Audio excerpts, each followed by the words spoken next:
Alright, so we're going to have a review of the Penon 10th Anniversary IEM. Yes, the actual name of the IEM is 10th Anniversary, and this is a pretty cool one. And so let's get into this. Here's we have unboxing. This is a used IEM that I purchased, so it may be a little bit different, the unboxing, than what comes new. I don't know. But I do have everything that is included in the box. And of course, it's opened because I had to listen to it as well. So anyway, we'll get into what this is in a second. But first of all, this comes in the box. You're gonna have the classic Penon case that comes with all Penon IEMs. Blue case. Here we have the IEMs themselves. We have the cable, which we'll talk about, and some silica gel. I'll put this case off to the side. This case, I don't know. I guess it's useful for if you want to put it in a backpack or something. Cool thing is that this does come with other cases that we'll get into a second. We have this little bag that I like to use for cables personally, but otherwise I don't see a good use for this. I don't see IEMs being useful in this because it won't provide any protection. Put this to the side. We have a cleaning tool, the classic one that comes with a lot of IEMs, and a shirt clip, which is nice, I guess, if you like to use those. I don't know too many people who do. This is a cable tie. You just wrap this around the cable and button it. Simple. Alright, let's talk about what this is. So, the difference between the accessories of most Penon IEMs and this one is that you get these two cases here. And these cases are pretty cool because they actually, according to someone I saw on Head5 reviews, but I don't know if it's actually true or it's just coincidental, they show the number 10 when you orient them like this. I think it's pretty cool, pretty interesting idea. This is a celebration IEM for their 10th anniversary of being in business, I believe, or of making IEMs. I don't know, one of those two. Anyway, and you do get this case, which I like this one the most. And ignore that. I don't know why that's in there. The seller who sold this to me gave me that. Anyway, so this does not come with the IEM. I don't think. Probably not. You do get a free gift IEM, I believe. I'm not sure if that's still going on. Anyway, so this case I like. I like this a lot. I don't know if I actually never used it though because I just used other cases. I don't know. Can this fit the IEM? This is very professional. I know. I don't know if this fits the IEM itself, but I think it's a cool case for other things. I don't know. I don't know what this is for, but it's a nice case. Just a little small rectangle case. Anyway. And you do get this one, which it's one of those so first of all, it comes with these clips, these are nut clips buttons on both sides, which is interesting. And it's just one of those cases that come up like this. And in here I have the tips. I don't know if the tips actually come in the box or in this. I just put this in there. And we do get 3 sets of tips with the IEMs. You get these clear ones, you get these clear with the green core, and then you get the black ones with the green core. Let's put this to the side now. We'll talk about the tip differences, and we'll talk about the sound of the IEM after we talk about the cable. And the IEM's, design and everything like that. Cable-wise, this cable is befitting of a $500 IEM. I didn't forget to mention this is a $500 IEM. It has 2 ESTs, 2 BAs, and 2 DDs, 2 dynamics. I am surprised to see a 2 dynamic IEM in a tripod, but, that's cool. So the cable is very nice, very good quality. One of the probably best cables I've ever seen with an IEM so far. I mean, yeah, you can see how smooth it is on camera even. I think this is a 2 cable braid up to a 4, but I'm not sure. But it's very smooth and very good quality feeling. This one I got in 4.4. I'm not sure what options you get. I'm pretty sure 3.5 is another option, but yeah, here's 4.4. Yeah, if this seems rushed because I don't have too much time. So here's the 2 pins. Alright, let's talk about sound now.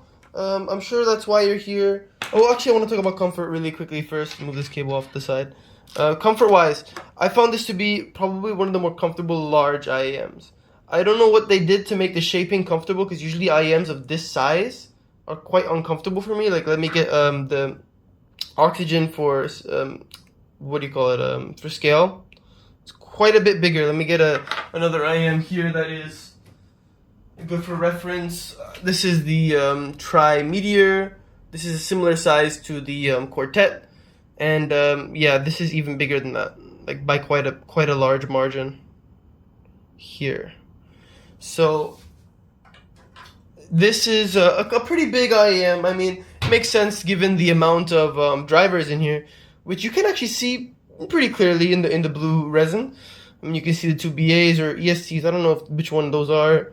See the dual dynamics. Little, like, I think this is like the energy converter for the ESTs. I don't really know. And yeah, it's a pretty well shaped IEM. They're not the most comfortable thing in the world. They're not as comfortable as something small like the Oxygen or the Quartet. But I do find them to be very comfortable for their size. I can wear this for quite a while without discomfort. But eventually it does get a little bit uncomfortable because you have just this giant thing in your ears where it doesn't, So otherwise, great comfort for this size of an IEM. For me at least. Your ears may be different. Anyway, so let's talk about design. When I first saw pictures of this thing, I thought this was the ugliest IEM I've ever seen. Because I don't know, I just thought, especially with this like writing of like Penon audio, in this like really bright like gold color on top of the blue red. But after seeing it in person, I think this looks a lot better in person than it does on camera.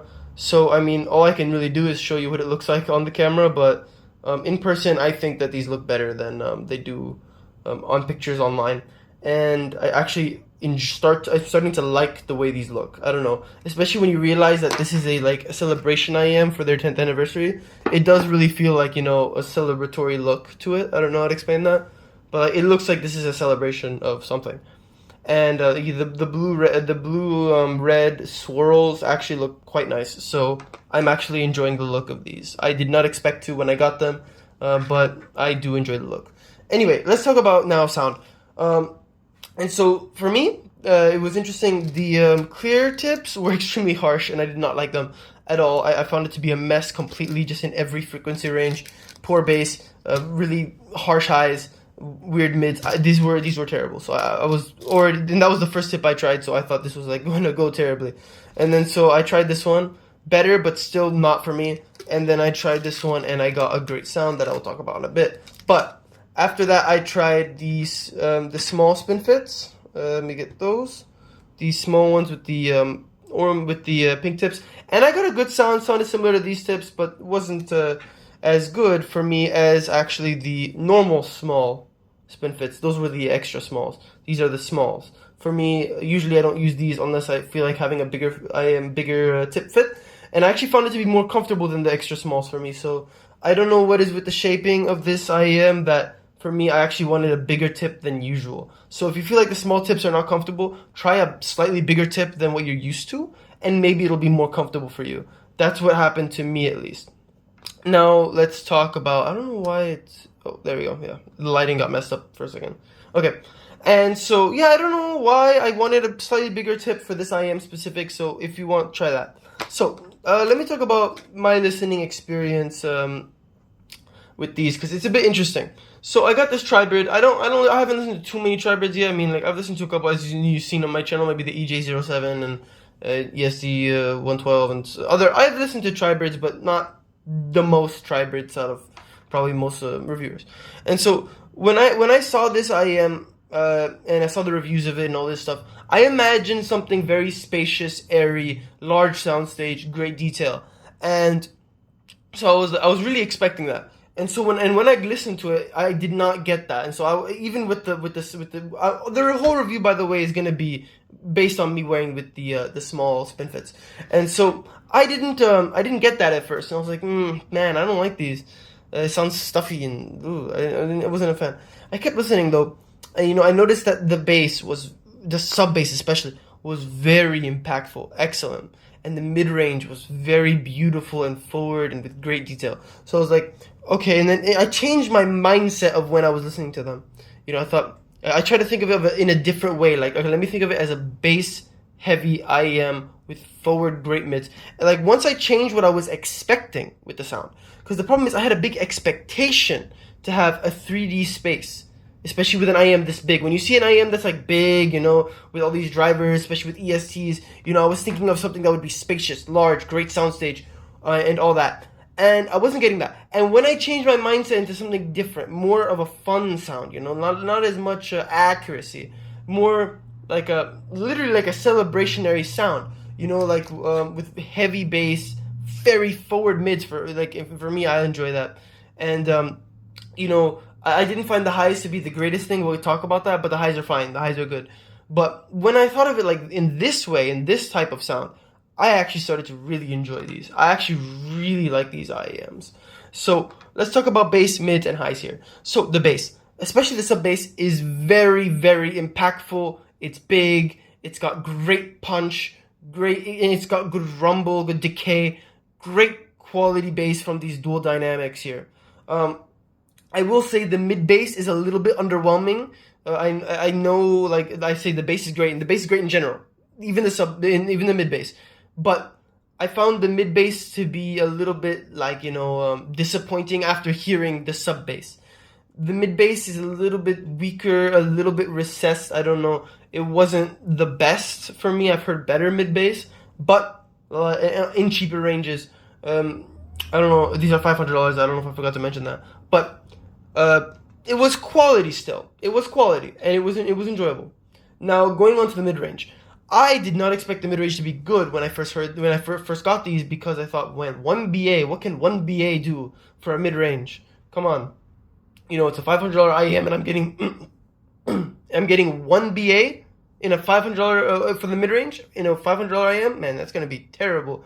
But I was really pleasantly surprised with this. And honestly, I should not have been so skeptical, because Penon has been really great with their timbre, and the timbre of this mid-range was just as good as the rest, even better. The mid-range has fantastic timbre. It's forward but not too forward, and it has the qualities of a very, very forward mid-range in a mid-range that's not shouty and very, very forward, if that makes any sense. Like, you're getting the quality, the detail, you're getting the detail of a very forward mid-range without it actually being very, very forward.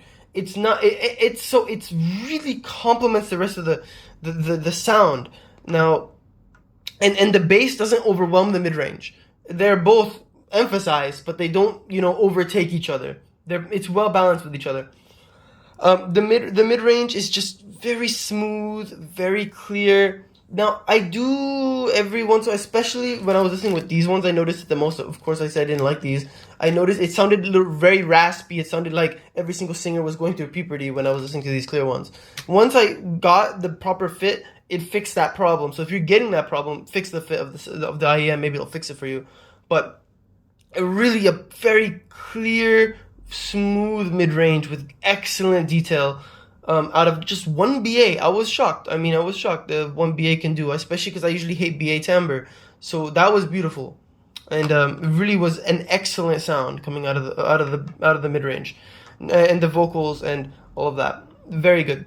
I will say these are not the best for instrumental music. It can do it, but I would get something else. I don't think that this performs instruments very naturally. Especially, it has a very fun sound. But I feel like the instruments don't sound natural enough on these, and they don't sound, smooth enough. I don't know what it was, but like when I get vocals, it sounds fantastic. But the instruments were a little bit disappointing for a $500 IEM. So, take that as you will. It still does instruments very well. Don't get me wrong. So if you have a mixture in your library of like some stuff with lots of instruments, some stuff without, this will still be great. They'll still do great. They still do instruments well, but they just don't do it as well as they do the bass and the vocals. Now we're going to go to highs. The highs were the more disappointing part of the IEM. Though they're not bad, I didn't find them to be very airy. Now that's where we get into the soundstage and the imaging and all that. Imaging-wise, these are good imaging. They don't have exceptional imaging, but they have good imaging. Now the soundstage-wise, I did not like on these IEMs. It sounds a little bit stuffy. It sounds a little, congested. Like it has a soundstage that can get wide in certain tracks, but I feel like in a lot of tracks, it felt like stuff was kind of being pushed together a little bit too much. I wasn't getting enough air in the sound, and it wasn't spacious enough. And I think that like the highs can get a little bit uncomfortable in the s and sh sounds. Rarely, very rarely. But it does happen sometimes. But I don't think that if you're a very sibilance-prone person, even then, I don't think you're going to have sibilance problems with these. But it's just something to note, I guess. I think it was more the more disappointing part about this treble. It lacked treble air, and it lacked air in the sound in general, where it wasn't a very spacious sound. It was a little bit stuffy. But when you don't think of it in a way of like an IEM that has lots of space, you think of it more of something that's bassy with a forward mid range, something very fun and very engaging. You get a great sound out of these. Very engaging for the music. You really get in the music with these things. And so I think that this is an absolute, like, definitely, like, gets my approval here. This is an absolute win on Penon's part. They did a great job. It really, like, expressed, like, a celebration, which is, like, and I wasn't even, like, thinking of it like that for a while until, like, you know, I got more attuned to the sound and more with different expectation to what I'm supposed to hear. Because, you know, your expectations of an IEM can affect the sound a lot. So, just, you know, when you think of it in this way, for me at least, I found that I really enjoyed the sound on these. I am definitely keeping them. You will see them probably in more reviews for comparisons and stuff like that. So, yeah, I love these things. I think that a lot of you will like them too.